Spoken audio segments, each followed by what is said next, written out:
어제 저녁 경기도 한 종합병원 응급실에 72세 박 씨가 실려왔습니다. 새벽 2시였습니다. 갑자기 왼쪽 가슴이 조여들었습니다. 왼팔이 저렸습니다. 눈앞이 하얘졌습니다. 다행히 큰 고비는 넘겼습니다. 그런데 담당 의사가 보호자를 따로 불러 이런 말을 했습니다. 이분은 30년간 혈압약과 심장약을 꼬박꼬박 드셨는데 왜 혈압이 이렇게 관리가 안 됐는지 저도 이해가 안 됐습니다. 오늘에야 그 이유를 알았습니다. 박 씨가 매일 아침 식탁에 사과를 올려두고 약과 함께 드셨던 그 습관이 문제였습니다. 이 말을 들으신 여러분 중 지금 이 순간 가슴이 철렁 내려앉으신 분이 계실 겁니다. 나도 그렇게 하고 있었는데라고 말입니다. 오늘 이 영상은 바로 그분들을 위한 것입니다. 저는 내과 전문의 최준혁입니다. 30년간 진료실에서 수천 명의 어르신을 만나왔습니다. 오늘은 사과에 대해 아무도 제대로 이야기해 주지 않았던 진실을 낱낱이 말씀드리겠습니다. 사과 자체가 나쁜 것이 아닙니다. 하지만 65세 이후 콩팥 기능이 절반 가까이 떨어진 몸, 혈압약과 심장약을 복용 중인 몸에서 사과는 전혀 다른 방식으로 작용합니다. 그 차이를 모르면 좋은 의도가 나쁜 결과를 부릅니다. 오늘 영상에서는 사과가 심장과 콩팥에 보내는 5가지 경고와 이 모든 위험을 피하면서도 사과를 약처럼 드실 수 있는 방법까지 완벽하게 알려드리겠습니다.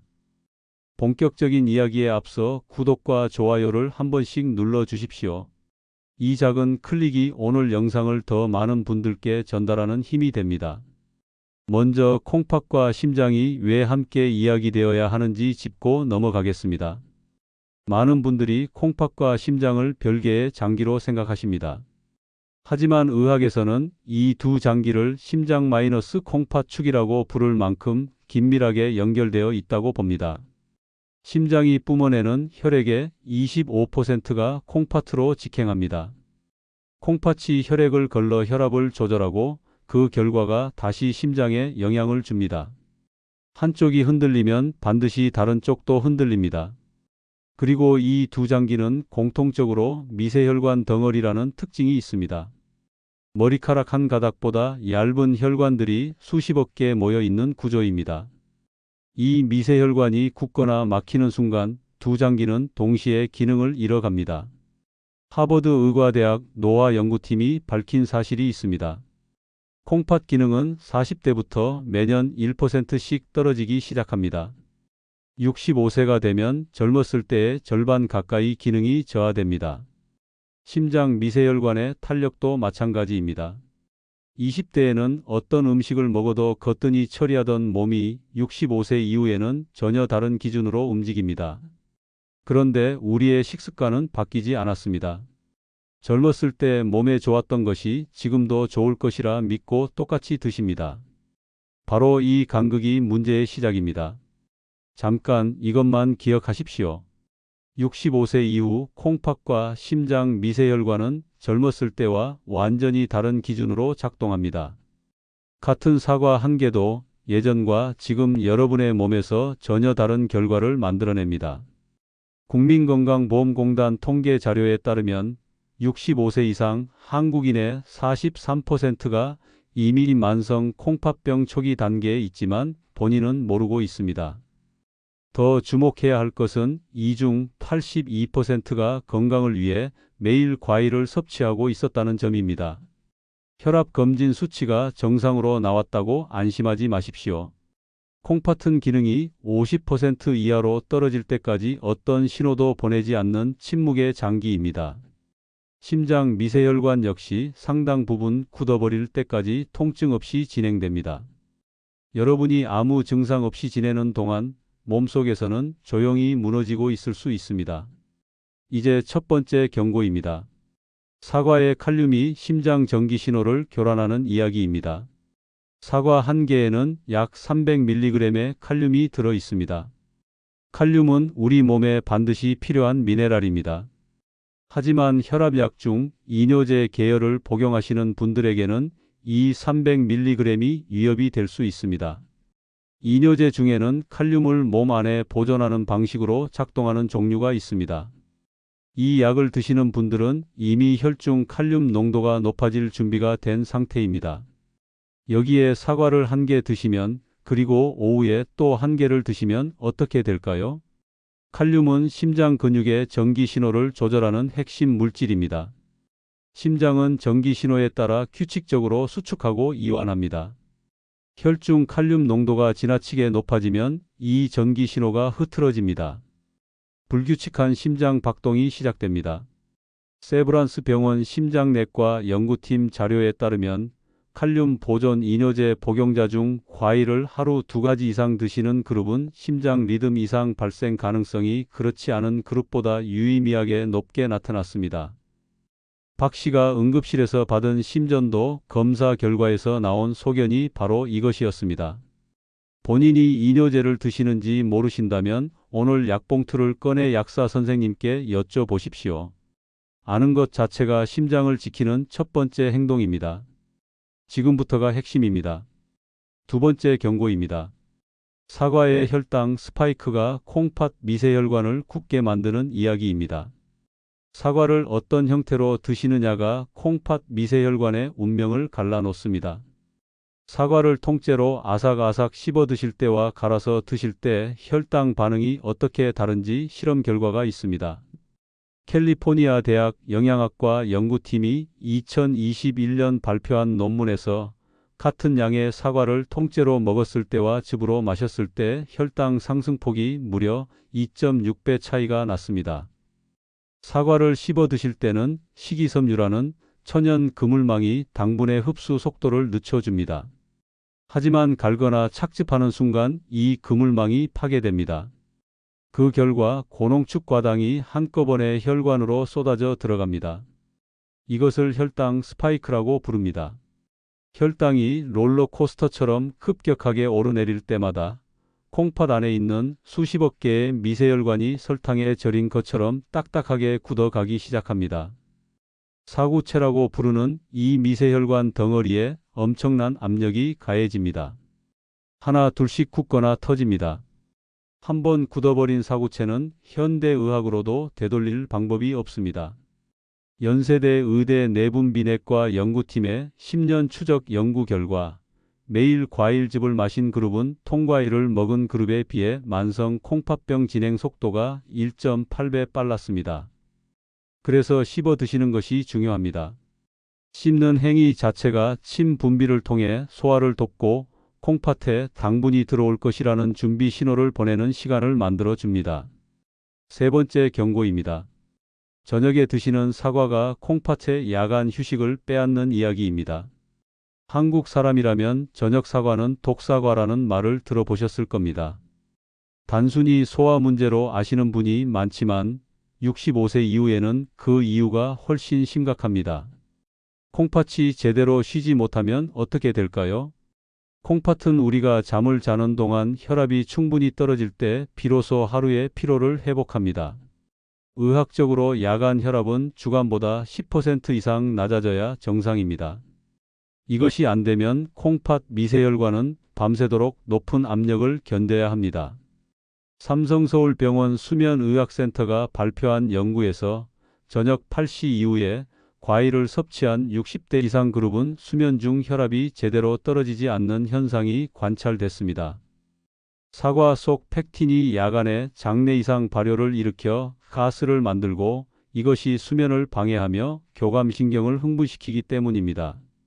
대한고혈압학회 야간 혈압 연구에 따르면 수면 중 혈압이 충분히 떨어지지 않는 60대 이상의 경우 5년 내 콩팥 기능 저하 위험이 정상군보다 4.7배 높게 나타났습니다. 사과 한 조각 때문에 밤새도록 콩팥 미세혈관에 고압의 물을 쏘아대는 것과 같은 상황이 만들어지는 것입니다.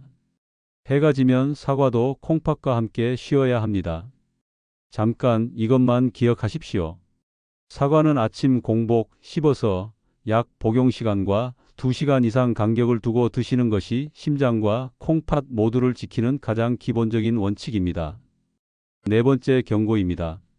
과도한 섭취량의 문제입니다. 중앙대병원 신장내과가 콩팥 기능이 저하된 환자 300명을 5년간 추적한 연구 결과가 있습니다. 하루 사과 반 개 이하를 드신 그룹은 콩팥 기능이 연평균 2.1% 감소했습니다. 하루 사과 한 개 이상을 드신 그룹은 연평균 5.8% 감소했습니다. 무려 2.7배 차이입니다. 젊었을 때는 사과 3개를 먹어도 콩팥이 거뜬히 처리했습니다. 하지만 기능이 절반으로 떨어진 지금은 사과 반 개도 콩팥이 힘겨워할 수 있다는 뜻입니다. 많이 먹는다고 더 건강해지는 것이 아닙니다. 내 몸이 감당할 수 있는 양만큼 드시는 것이 진짜 건강 식습관입니다. 5번째 경고입니다. 차가운 온도의 문제입니다. 냉장고에서 꺼낸 차가운 사과를 바로 드시는 분들이 많으십니다. 여름철에는 아예 얼음물에 담가두기도 하십니다. 한의학적으로 사과는 본래 찬 성질을 가진 과일입니다. 여기에 냉장 보관까지 더해지면 그 찬 성질이 배가 됩니다. 65세 이후에는 몸의 양기가 떨어져 콩팥이 차가워지기 쉽습니다. 경희대 한의대 신장내과 연구팀 임상 연구에 따르면 차가운 과일을 자주 드시는 60대 이상 그룹의 야간 빈뇨 횟수는 상온 과일을 드시는 그룹보다 2배가량 많았습니다. 콩팥은 따뜻해야 제 기능을 합니다. 차가운 음식이 들어오면 콩팥은 그것을 데우느라 에너지를 쓰고 정작 해야 할 노폐물 배출 기능은 뒤로 밀립니다. 냉장고에서 꺼낸 사과는 최소 30분 실온에 두었다가 드십시오. 이제 박 씨의 이야기로 돌아가겠습니다. 박 씨는 동네에서 대단한 건강관리자로 통했습니다. 30년 전 고혈압 진단을 받은 이후 단 하루도 약을 빠뜨린 적이 없었습니다. 음주와 흡연은 진단 당일 끊었습니다. 짠 음식도 피했습니다. 매일 새벽 공원 산책을 거르지 않았습니다.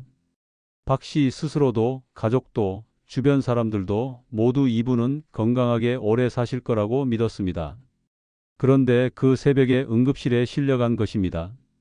제가 박 씨의 복약 기록과 30년간의 생활 습관을 꼼꼼히 살펴보았습니다. 그리고 마침내 원인을 찾았습니다. 박 씨는 15년 전부터 심장과 혈관에 좋다는 말을 믿고 매일 아침 약을 드시면서 사과 한 개를 함께 드셨습니다. 오후 운동 후에는 갈증을 위해 사과 반 개를 더 드셨습니다. 저녁 식사 후에는 입가심으로 사과 반 개를 또 드셨습니다. 하루 총 사과 2개 분량입니다. 칼륨으로 환산하면 600mg 이상이었습니다. 이뇨제를 포함한 복합 혈압약을 드시면서 여기에 칼륨을 매일 과잉 섭취하셨으니 혈중 칼륨 농도는 서서히 위험 수위로 올라가고 있었습니다. 게다가 저녁에 드시는 사과 때문에 수면 중 혈압이 충분히 떨어지지 않았고 콩팥은 단 하루도 제대로 쉬지 못한 채 혈관이 굳어갔습니다. 30년 동안 성실하게 약을 드셨지만 그 약의 효과가 제대로 발휘될 수 없는 환경을 본인 스스로 만들고 있었던 것입니다. 건강을 위해 기울였던 그 정성이 오히려 방향이 조금 틀어져 있었던 것입니다. 댓글창에 지금 당장 바꿉니다라고 남겨주십시오. 박 씨의 이야기를 들으시고 본인의 습관이 떠오르신 분들, 지금 이 순간부터 바꾸겠다는 다짐을 기록으로 남겨주십시오. 그 댓글 한 줄이 여러분의 콩팥과 심장을 지키는 첫 번째 행동이 됩니다. 그렇다면 이제 어떻게 해야 할까요? 사과를 완전히 끊어야 할까요? 아닙니다. 사과 자체는 문제가 없습니다. 문제는 먹는 형태, 먹는 시간, 먹는 양, 그리고 복용약과의 관계입니다. 이것을 바로잡으면 사과는 오히려 심장과 콩팥을 살리는 천연약이 됩니다. 그 해답이 바로 찐 사과입니다. 코넬대 식품과학과 연구팀이 발표한 논문에서 사과를 가열했을 때 항산화 물질의 체내 흡수율이 생사과보다 3배 이상 높아진다는 결과가 확인됐습니다. 특히 퀘르세틴과 폴리페놀 같은 성분은 열을 가하면 세포벽이 허물어지면서 우리 몸이 훨씬 쉽게 흡수하는 형태로 바뀝니다. 동시에 차가운 성질이 중화됩니다. 펙틴의 분자 구조가 작고 부드러운 형태로 변해 장내 이상 발효 없이 혈관 속 독소를 스펀지처럼 흡착해 배출하는 데 도움을 줍니다. 산성 성분이 날아가 위장 자극도 10분의 1로 줄어듭니다. 그리고 혈당 상승 속도가 생사과 대비 훨씬 완만해집니다. 지금부터가 핵심입니다. 찐 사과에 두 가지를 더하면 심장과 콩팥 회복 효과가 배가 됩니다. 바로 계피와 호두입니다. 준비물은 사과 4분의 1개, 계피가루 반 티스푼, 호두 2알입니다. 먼저 사과는 껍질을 깎으십시오. 농약과 왁스 코팅에 대한 걱정을 원천 차단하기 위해서입니다. 한 입 크기로 깍둑 썰기 하십시오. 이뇨제 복용자분들은 썰어놓은 사과를 찬물에 15분 담갔다 꺼내 주십시오. 이 과정에서 칼륨의 약 20%가 물에 빠져나갑니다. 그릇에 사과를 담고 계피 가루를 솔솔 뿌리십시오. 한의학에서 계피는 콩팥 양기를 푹 돋아주는 약재입니다. 경희대 한의대 본초학 연구실 실험에서 계피 성분이 신장세포 미토콘드리아 활성을 37% 증가시켜 에너지 생산을 높인다는 것이 확인됐습니다. 서울대 식품영양학과 연구에서는 계피가 인슐린 민감성을 18% 개선한다는 결과도 나왔습니다. 호두 2알을 잘게 부수어 위에 얹어 주십시오. 호두의 풍부한 오메가3와 불포화지방산이 굳어가는 심장과 콩팥 미세혈관에 기름칠을 해주는 것과 같은 역할을 합니다. 터프츠대 영양학과 연구팀 8주 임상 시험 결과 하루 호두 28g을 섭취한 만성 콩팥병 환자들의 혈관 탄력도가 평균 23% 개선됐습니다. 계피가 콩팥 보일러에 불을 지피는 연료라면 호두는 굳은 혈관 파이프에 부드러운 윤활유를 넣어주는 것입니다.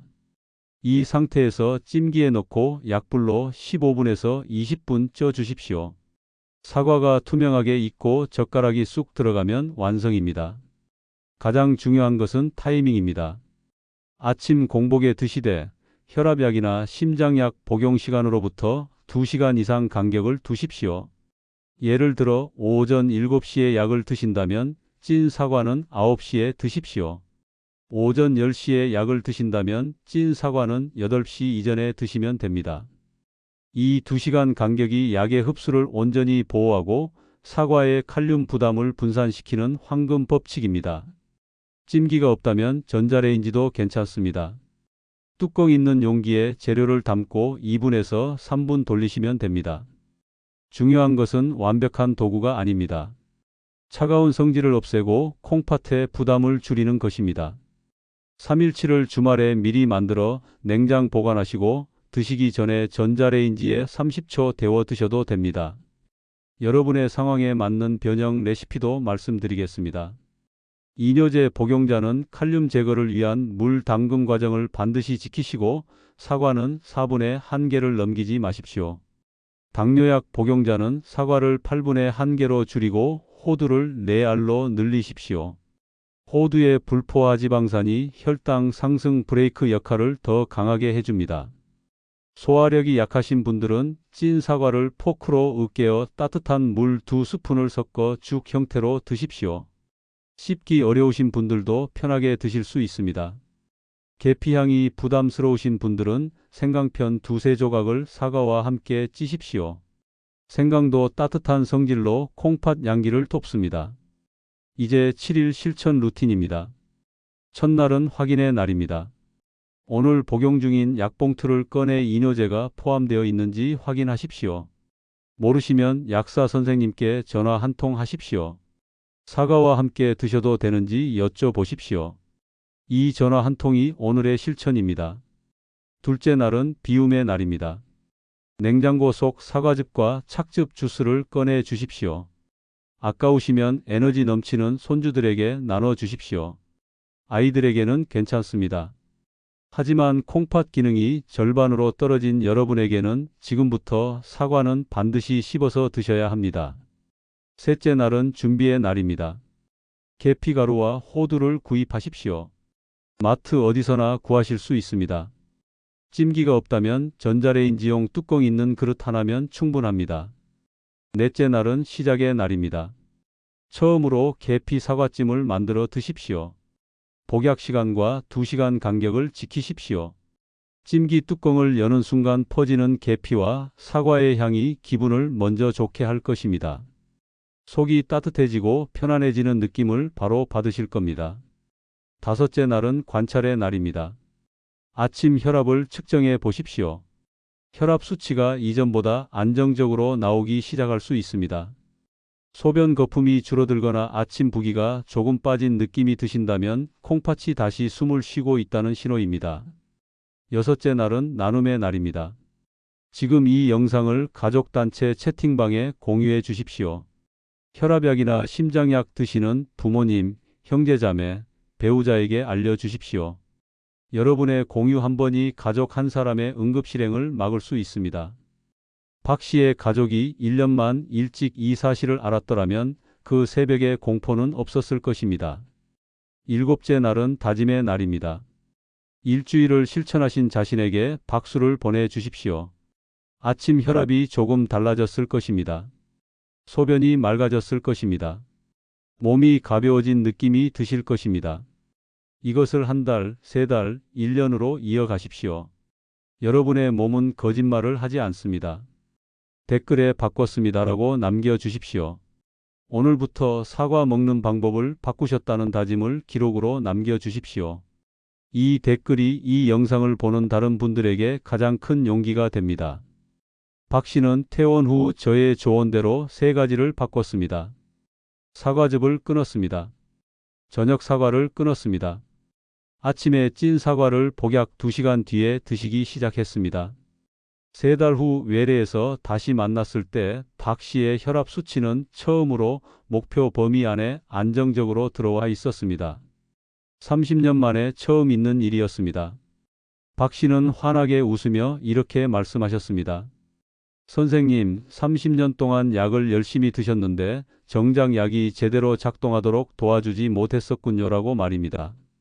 여러분도 그 웃음을 가지실 수 있습니다. 찐 사과 한 접시와 2시간의 간격, 그리고 4분의 1개라는 적정량. 이 3가지가 여러분의 심장과 콩팥을 함께 지키는 가장 확실한 방법입니다. 마지막으로 의사로서 반드시 말씀드려야 할 것이 있습니다. 오늘 내용은 일반적인 건강 정보이며 개인의 건강 상태에 따라 적용이 다를 수 있습니다. 특히 현재 투석 중이시거나 칼륨 수치 조절 약물을 드시는 분, 복용 약물의 종류가 여러 가지인 분은 반드시 담당 주치의 선생님과 상담하신 후 실천하시기 바랍니다. 음식은 치료를 돕는 훌륭한 도구이지만 병원 치료를 대체할 수 없습니다. 여러분이 지난 수십 년 동안 가족을 위해 헌신하느라 정작 본인 몸이 보내는 신호를 외면하며 살아오셨다는 것을 저는 압니다. 자식 키우느라, 손주 돌보느라, 배우자 곁에 있느라 내 몸은 늘 뒷전이었습니다. 하지만 이제는 달라지셔야 합니다. 사과 한 조각을 드시더라도 내 심장과 콩팥이 편안해하는 방법으로 드시는 것. 이것이 나를 사랑하는 첫걸음입니다.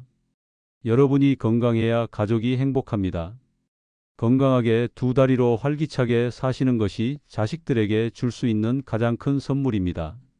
오늘도 함께해 주셔서 감사합니다. 건강하십시오.